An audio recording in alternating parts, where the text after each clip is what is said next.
Acara ini didukung oleh Desa Pay, cashless-nya kerabat desa Indonesia.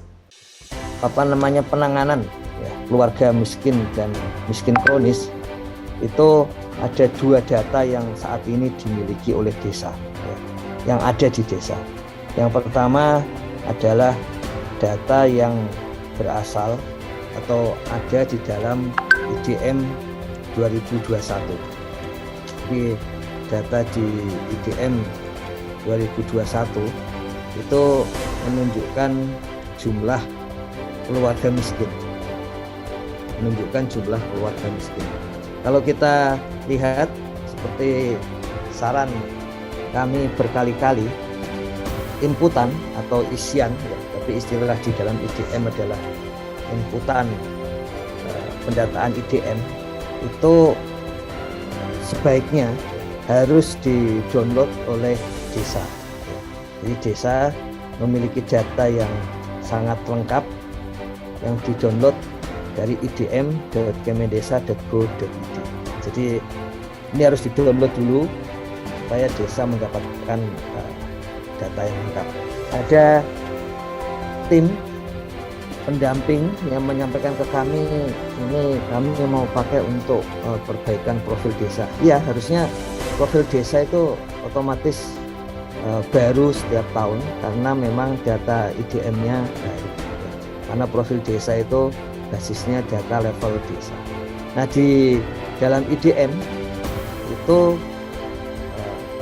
isinya seperti ini. Jadi ada penduduk, kemudian di situ ada satuan ya, jadi pertanyaannya itu yang warnanya pastel ini. Kemudian untuk cek rincian pertanyaan ini sebetulnya yang warna kuning itu kalau desa ingin mengotak-atik dalam arti mengolah ya, itu yang kuning itu menunjukkan garisnya, jadi memudahkan mana dibagi mana, jadi ketemu penduduk dibagi dengan luas desa, ketemu kepadatan desa. Jadi kolom kuning itu salah satu gunanya seperti itu. Kemudian setelah itu ada kolom yang jiwa, KK, jiwa itu merujuk kepada satuan hitungan. Jadi jumlah penduduk itu jiwa, kepala keluarga itu KK. Sebetulnya KK itu merujuk kepada keluarganya juga. Kemudian jumlah penduduk menurut struktur usia. Ini semuanya informasi-informasi penting yang ada pada level desa sebetulnya. Contohnya jumlah penduduk berdasarkan struktur usia itu menunjukkan bahwa penduduknya masih usia muda. Jadi peluang untuk berkembang jumlah penduduknya makin banyak itu tinggi. Nanti akan muncul misalnya jumlah penduduk yang usia menengahnya tinggi misalnya. Itu bisa dipastikan desa-desanya sedang kedatangan pekerja-pekerja muda. Mungkin dia dalam proses berkembang. Jadi di situ akan muncul misalnya yang sering disebut bonus demografi, banyaknya pekerja usia muda. Kemudian yang kita perlu lihat di sini adalah kepala keluarga. Ini kalau kita cek secara nasional itu sepertinya desa harus mencek ulang antara data IDM 2021 ini dengan data IDM 2020. Terlalu banyak yang sama. Jadi jangan kita mulai lagi seperti masa lalu ketika monografi desa itu datanya tidak berubah-ubah tiap tahun. Sementara di sini perlu disikapi bahwa memang updating data itu penting. Dan melihat kondisi level desa seperti itu, maka memang paling bagus adalah updating data pada level keluarga dan individu serta RT. Makanya di dalam SDGs desa pertanyaannya kemudian seperti itu. Nah, di dalam data keluarga ini, kepala keluarga, itu ada data total kepala keluarga. Artinya itu adalah keluarga yang ada di desa. Memang ada beberapa pertanyaan dari desa dan dari pendamping. Bagaimana kalau itu otomatis diisi dari pendataan SDGs desa? Dan memang kenyataannya memang ada kabupaten, ada dinas PMD yang menyampaikan pengisian IDM, pendataan IDM itu dilakukan setelah selesai pendataan SDGs desa. Karena memang IDM pada level desa ini sebagian datanya itu adalah kompilasi data dari data-data rumah tangga. Perlu disampaikan bahwa di masa lalu data-data seperti ini sudah ditanggalkan, jadi sudah dihilangkan. Mengapa dihilangkan? Karena dikhawatirkan waktu itu ya, bukan yang sekarang.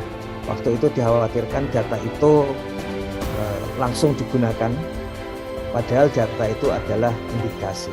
Mengapa begitu? Karena di masa lalu itu isian datanya itu adalah pernyataan dari pemerintah desa. Jadi tidak dicek di lapangan gitu, tapi pernyataan pemerintah desa kemudian itu dicantumkan. Kalau sekarang karena mengetahui hal-hal yang kurang di masa lalu, maka dilakukan pendataan itu langsung ke keluarga dan warga. Jadi dalam SDGs desa langsung keluarga dan warga, sehingga total penduduk, jumlah keluarga, jumlah penduduk menurut struktur usia dan sebagainya ini bisa diketahui secara persis. Jadi kita mengetahui di sini plus minusnya data level desa.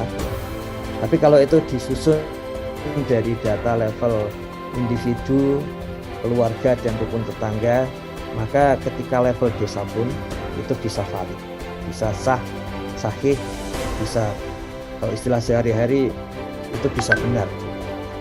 Nah, yang kita ambil di sini adalah jumlah keluarga miskin, jumlah keluarga miskin.